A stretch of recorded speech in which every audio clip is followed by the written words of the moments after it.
La dehesa del Saler es un ecosistema boscoso de tipo mediterráneo, uno de los fenómenos naturales más cautivadores. La formación de la dehesa se llevó a cabo hace más de 1000 años. En aquellos tiempos la Albufera era un golfo de agua salada que se adentraba en la península. Para disfrutar de este maravilloso paraje han sucedido numerosos hechos que han hecho esto posible.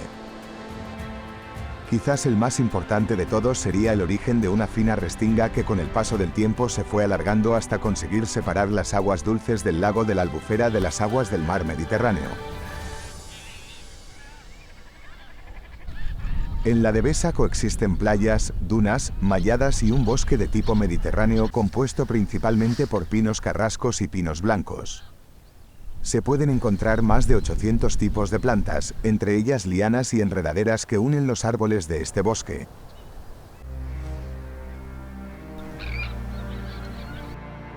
El cordón dunar está formado por una serie de dunas individuales de diferentes tamaños, parecidas a pequeñas islas de arena.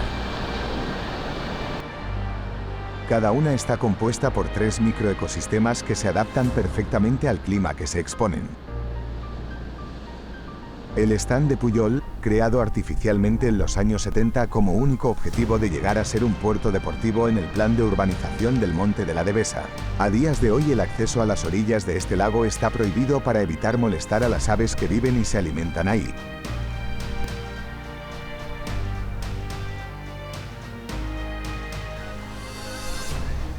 La naturaleza es agradecida.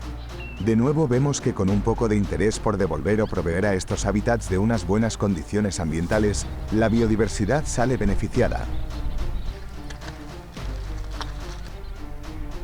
Con algo de atención, una gestión adecuada y un mínimo de comprensión y respeto por parte de todos, el stand del Pujol puede consolidarse como uno de los puntos de referencia para la conservación en el Mediterráneo de estas aves tan sensibles.